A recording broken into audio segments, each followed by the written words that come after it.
Hello everyone, my name is Kuldeep Singh Rathore and welcome in GATE वाला platform. Guys, आप सबको पता है आपके करियर से रिलेटेड जो भी डिफरेंट डिफरेंट टाइप की अपॉर्चुनिटीज़ होती है वो सब आपको टाइमली बेसिस पर शेयर कर दी जाती है गेट वाला के प्लेटफॉर्म पर। आप में से काफ़ी सारे स्टूडेंट्स होंगे जिनको पता होगा कि डिफरेंट डिफरेंट गवर्नमेंट ऑर्गेनाइजेशंस के अंदर भी आप लोगों के लिए अलग अलग टाइप की रिक्रूटमेंट्स आती रहती है। और अगर हम यहाँ पर देखें, आज ऐसी ही रिक्रूटमेंट आई है सीमेट की तरफ से। सीमेट जो है centre for material and electronics technology के नाम से जाना जाता है। और ये एक साइंटिफिक सोसाइटी है, ministry of electronics and information technology, government of India के अंदर फंक्शन करता है। तो प्रोजेक्ट पर्सनल के लिए ये डायरेक्टली वोक इन इंटरव्यू यहाँ पे करवा रहे हैं, मतलब कोई एग्जाम वगैरह नहीं होगा, डायरेक्टली वोक इन इंटरव्यू के बिहाफ पर रहेगा। एंड अगर हम यहाँ पे देखें गाइस, जो सीमेट है इसमें इन्होंने अभी प्रोजेक्ट साइंटिस्ट की यहाँ पर आप नोटिस करेंगे तो 1 ओपनिंग रखी है, जूनियर रिसर्च फेलोज की 1 ओपनिंग रखी है, और टेक्निकल असिस्टेंट की 5 ओपनिंग रखी है, और टेक्निकल सपोर्ट स्टाफ की 1 ओपनिंग रखी है। डेट ऑफ वोकन इंटरव्यू जो रहेगा वो 5 मई 26 को रहने वाला है, ट्यूसडे को डायरेक्टली वोकन इंटरव्यू रहेगा। इसके अलावा गाइज यहाँ पर अगर हम देखें इस पर्टिकुलर रिक्वायरमेंट्स के रिगार्डिंग जो है इन्होंने काफ़ी सारी डिटेल्स भी यहाँ पर दी है। जैसे फॉर एन एग्जाम्पल, अगर प्रोजेक्ट साइंटिस्ट है तो प्रोजेक्ट साइंटिस्ट में इन्होंने मास्टर्स डिग्री मांगा है, केमिकल में, मैकेनिकल में, ई वेस्ट रिसोर्सेस इंजीनियरिंग में, इन सब डोमेन में। और इक्विवेलेंट अगर मान लीजिए रिसर्च वगैरह में आपका एक्सपीरियंस है तब आप इसमें अप्लाई कर पाएंगे।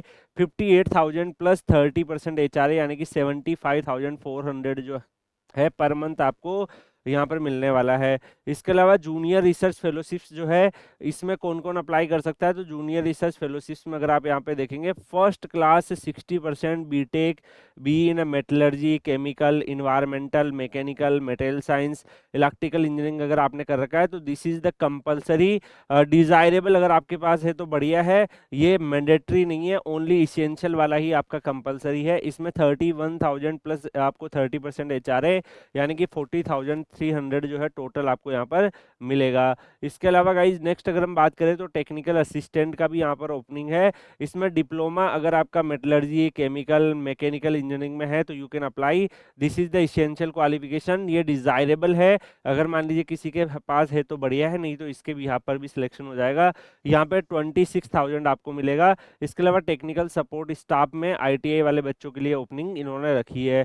अब इसमें अगर हम देखें गाइज, जो रजिस्ट्रेशन फॉर वोकन इंटरव्यू रहेगा तो आपको डायरेक्टली रेस्पेक्टिव डेट पे गिवन लोकेशन पे जाना रहेगा। एंड यहाँ पर जो भी कैंडिडेट्स है वो यहाँ पर जितने भी कैंडिडेट्स हैं उनको गिवन डेट में वहाँ पर पहुँचना रहेगा, जिसमें प्रोजेक्ट साइंटिस्ट में मैक्सिमम 37 ईयर दी हुई है, जूनियर रिसर्च फेलोशिप में 30 ईयर है, टेक्निकल असिस्टेंट में 30 ईयर है, और टेक्निकल सपोर्ट स्टाफ में 30 ईयर है। इसके अलावा यहाँ पर अगर हम देखें गाइज, तो जो भी शॉर्टलिस्टेड कैंडिडेट्स होंगे आपको अपने कैटेगरी सर्टिफिकेट्स वगैरह भी लेके जाने हैं, अगर आपके पास कैटेगरी सर्टिफिकेट्स है। इसके अलावा जनरल इन्फॉर्मेशन भी दे रखी, तो आपको पता है कि जो सीमेट हैदराबाद है ये कौन से एरिया में यहाँ पे लोकेटेड है, उसका एड्रेस वगैरह भी इन्होंने गिवन है। और बाकी एप्लीकेशन फॉर्म भी इन्होंने दे रखा है, जिसको प्रिंट आउट करके आपको फिल करके डायरेक्टली वहाँ पे वोकन इंटरव्यू में जाना है। मतलब आपको कोई एग्जाम वगैरह फाइट नहीं करना है, डायरेक्ट वोकन इंटरव्यू है। अगर आप वोकन इंटरव्यू में शॉर्टलिस्ट हो जाते हो तो डेफिनेटली आप यहाँ पे वर्क कर सकते हो। तो guys as per project base ये रिक्रूटमेंट है। काफ़ी सारे बच्चे ऐसे होते हैं जिनको फाइनेंशियल हर्डल होता है, 1-2 ईयर्स गेट का एग्जाम दे चुके हैं, ड्रॉप ले चुके हैं, अब उन पे प्रेशर फील होने लगता है कि सर अब हम क्या करें। तो डेफिनेटली कुछ कुछ ऐसी अपॉर्चुनिटीज़ भी आती है जिसमें उन बच्चों के रिलीवेंट चीज़ें भी हम बताते हैं कि आप यहाँ पे ज्वाइन कर सकते हो, एक अर्निंग का सोर्स आपका हो जाएगा, साथ में अगर आप वहाँ पे वर्क कर रहे हो तो आपको थोड़ा एक्सपीरियंस भी गेन हो जाएगा।